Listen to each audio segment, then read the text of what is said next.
কেন আমরা 18 থেকে 12 চলে এসেছি? কেন ধাকড় ধাকড় নেতারা, ধাকড় ধাকড় স্পিকাররা দেরকে কেন বাড়িতে বসানো হলো?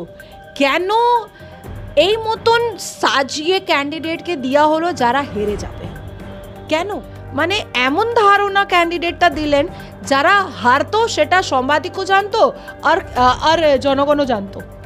আপনি কখনো এই বুমটা নিয়ে অমিতাভ চক্রবর্তীকে জিজ্ঞেস করুন कि আপনার নেতৃত্বে কেন ভারতীয় জনতা পার্টি 2022 থেকে এত খারাপ হয়ে গেছে?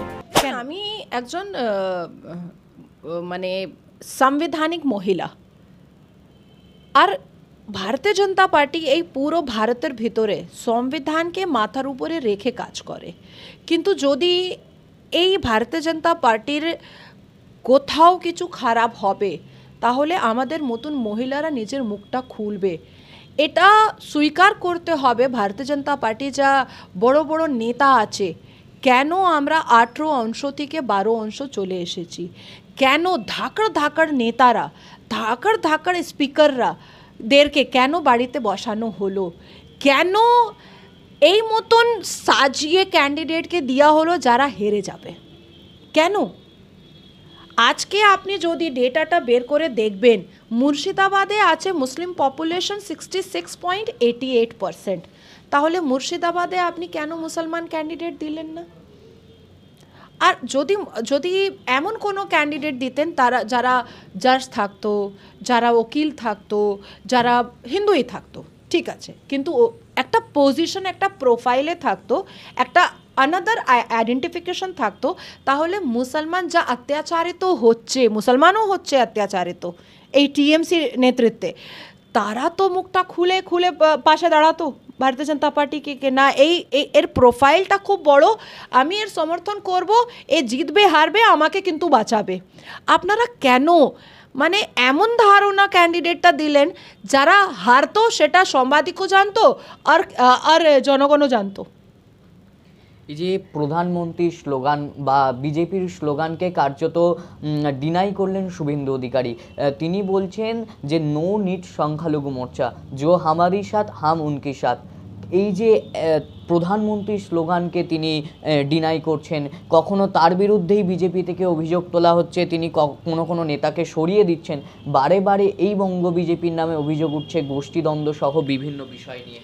দেখুন, এই কথাটা শুধু একজনের গায়ের উপরে ডালার ভালো নেই। আপনি কখনো এই বুমটা নিয়ে অমিতাভ চক্রবর্তীকে জিজ্ঞেস করুন कि আপনার নেতৃত্বে কেন ভারতীয় জনতা পার্টি 2022 থেকে এত খারাপ হয়ে গেছে? কেন 2019 আর 2021-এ এত কার্যকর্তা ছিল, এত নেতা ছিল कि প্রত্যেক মঞ্চে যদি একদিনে 100 মানে মঞ্চ ভারতীয় জনতা পার্টি মঞ্চ হতো তাহলে 100 নেতা 100 মঞ্চে দাঁড়াতো। প্রত্যেক মঞ্চে একটা বিরাট বড় নেতা থাকতো, নিজের ভাষণ রাখতো। এবার জগন্নাথ চ্যাটার্জি ও মহিলাদেরকে, যা মহিলা ওর সামনে জামাটা খুলে দেবে তার মহিলা ভালো, যা খুলতে পারবে না তাহলে ওকে একদম সাইড করো ভাই, ওকে একদম সাইড করতেই হবে, না হয় জগন্নাথ চ্যাটার্জি ইগো প্রবলেম চলে আসবে। জগন্নাথ চ্যাটার্জি মানে কোনো লিমিট ক্রস করে দেবে। যদি একজন মহিলা নিজের ইন্টেলিজেন্ট হয়ে নিজের প্রোফাইল নিয়ে ভারতীয় জনতা পার্টি পক্ষে কাজ করবে, কিন্তু জগন্নাথ চ্যাটার্জি পায়ের তলবাটা চাটবে না, তাহলে জগন্নাথ চ্যাটার্জি পার্টি বিরুদ্ধে কিছুই করতে পারে। জগন্নাথ চ্যাটার্জি কেন পাকিস্তান গিয়েছিল সেটা তো ওকে বলতে হবে।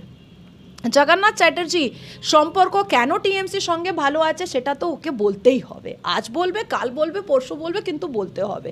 জগন্নাথ চ্যাটার্জি কেন আমাকে মালাইন করেছে, কেন ডিফেম করেছে, তার উত্তরটা ও যদি চায় তাহলে এখানে দিতে পারে, না চায় তাহলে কোর্টে দিতে হবে। আমি তো ওর উপরে কেস করেছি, সেটা ওকে দিতেই হবে।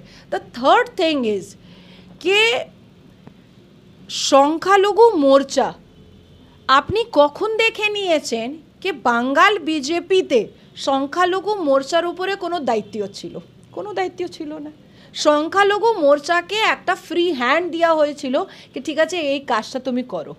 সংখ্যালঘু মোর্চা ভিতরে একটা খুব রেনাউন্ড ফেস আসলো আর তারা স্টেট প্রেসিডেন্ট হয়ে গেল আর খুব ভালো কাজ করছে, সেটা আপনি দেখেছেন?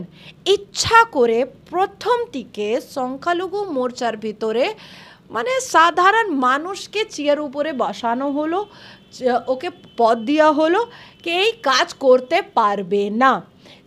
দ্য থার্ড থিং ইজ কে আমি শুনলাম যে অনেক সংখ্যালঘু ভারতীয় জনতা পার্টি মোর্চা থেকে মানুষরা বেরিয়ে বেরিয়ে টিএমসি জয়েন করছে।